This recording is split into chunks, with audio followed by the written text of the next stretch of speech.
A matéria também é matéria para nós enquanto habitamos o plano da matéria. Apesar de sabermos que ela não passa de uma agregação de elétrons ou partículas de força que vibram rapidamente e giram umas ao redor das outras na formação de átomos. Os átomos, por sua vez, vibram e giram formando moléculas que, por sua vez, formam as grandes massas de matéria.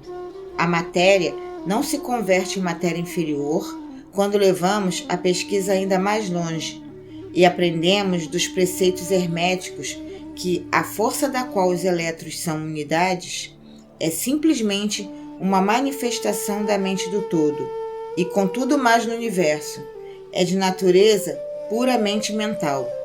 Enquanto estivermos no plano da matéria, devemos reconhecer seus fenômenos. Podemos controlá-la, como fazem todos os mestres de maior ou menor grau, mas devemos fazê-lo aplicando as forças superiores. Cometemos uma loucura quando tentamos negar a existência da matéria em seu aspecto relativo. Podemos negar o seu domínio sobre nós e estaremos agindo corretamente ao assim proceder, mas não devemos ignorá-la em seu aspecto relativo, pelo menos enquanto estivermos em seu plano. As leis da natureza não se tornam menos constantes ou efetivas quando as conhecemos, igualmente como meras criações mentais. Elas estão em pleno efeito nos diversos planos. Nós superamos as leis inferiores aplicando leis superiores, e exclusivamente dessa maneira. Contudo, não podemos fugir à lei, nem nos elevarmos totalmente por sobre elas. Nada, a não ser o todo, pode fugir à lei. E isso porque o todo é a lei em si, de onde derivam todas as outras leis. Os mestres mais avançados podem adquirir poderes geralmente atribuídos aos deuses dos homens. E há incontáveis categorias de ser, na grande hierarquia da vida, cuja existência e poder transcendem os dos mais elevados mestres entre os homens, num grau impensável para os mortais.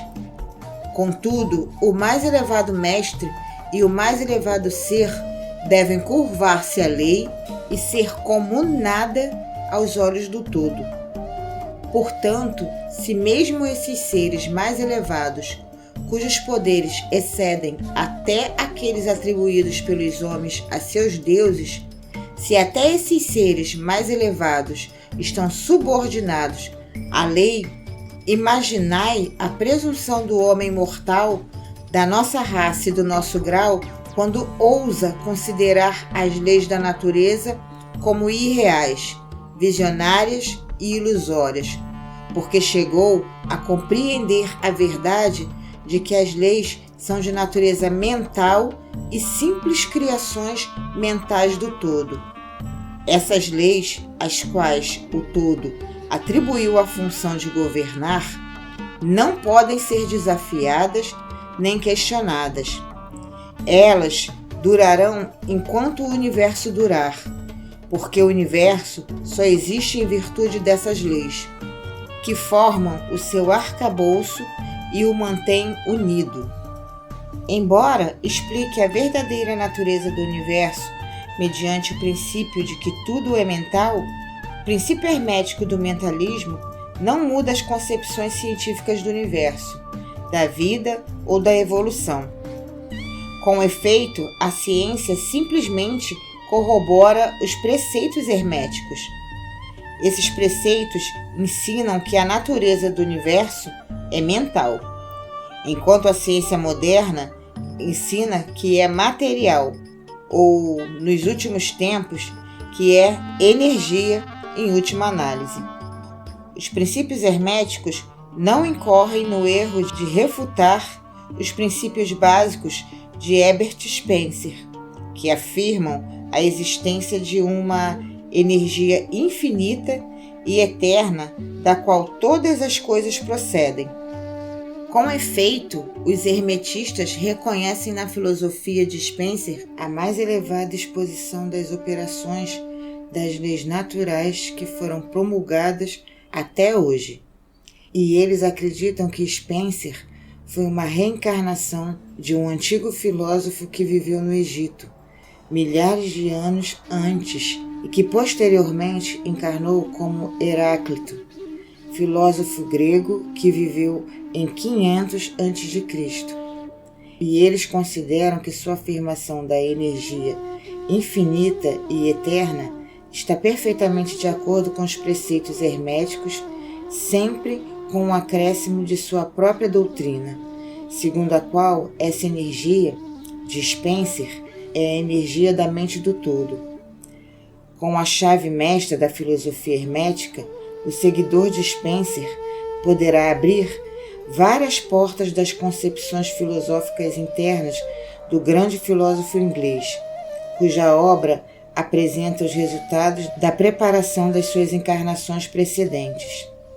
Seus preceitos sobre a evolução e o ritmo estão sempre em consonância quase perfeita com os preceitos herméticos que remetem ao princípio do ritmo. Assim, o estudante do hermetismo não deve desprezar nenhum de seus pontos de vista científicos favoritos a respeito do universo. Tudo que se lhe pede que faça consistente em aprender o princípio subjacente de que o todo é mente, o universo é mental, está contido na mente do todo. Ele se dará conta de que os outros 6 dos 7 princípios irão ajustar-se a seus conhecimentos científicos e servirão para trazer à luz pontos obscuros. Nada nos deve parecer estranho ao encontrarmos a influência do pensamento hermetista nos primitivos filósofos gregos, em cujas ideias fundamentais se baseiam em grande parte as teorias da ciência moderna.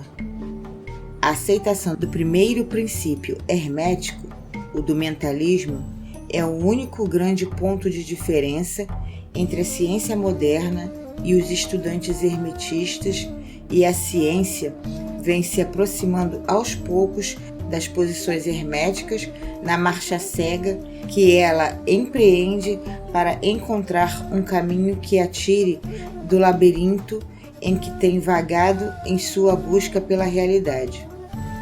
O objetivo desta lição é gravar na mente dos nossos estudantes o fato de que, para todos os intentos e propósitos, o universo e suas leis, assim como seus fenômenos, são exatamente tão reais naquilo que diz respeito ao homem como o seriam na hipótese do materialismo ou do energismo. Sob qualquer hipótese, o universo, no seu aspecto exterior, é mutável, sempre cambiante e transitório, e por esse motivo, privado de substancialidade e realidade.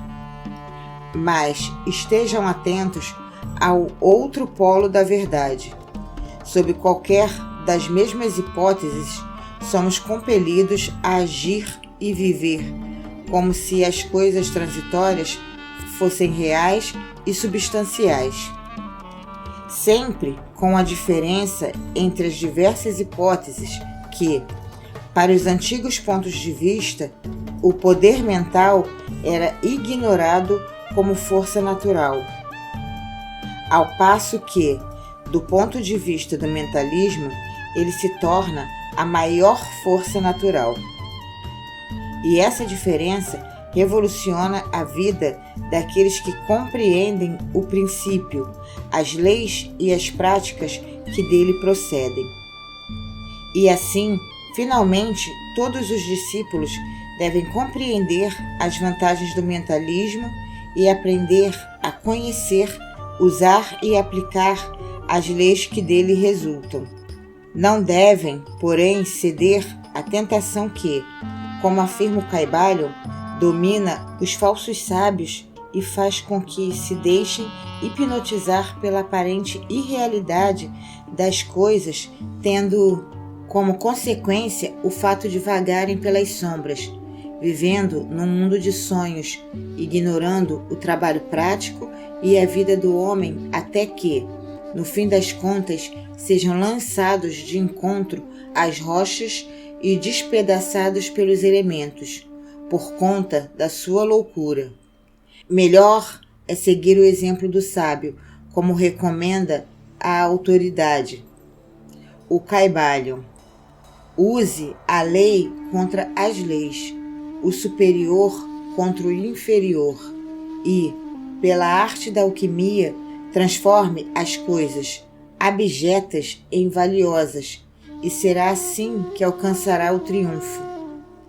Seguindo a autoridade, combatamos também a falsa sabedoria, que não passa de loucura, que ignora a verdade segundo a qual a maestria não se manifesta por meio de sonhos anormais, visões ou ideias fabulosas, mas recorre às forças superiores para as inferiores, evitando os sofrimentos dos planos inferiores mediante vibrações nos planos superiores.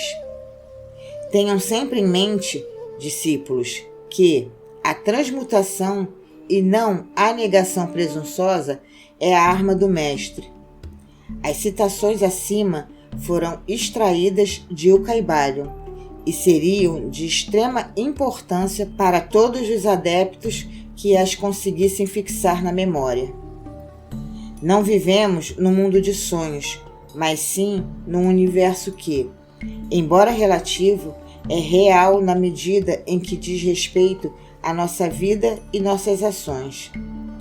A nossa razão de ser no universo não é negar sua existência, mas sim viver usando as leis para nos elevar dos graus inferiores aos graus superiores, dando o melhor de nós nas circunstâncias que surgem a cada dia e vivendo, na medida do possível, conforme nossas ideias e ideais mais elevados.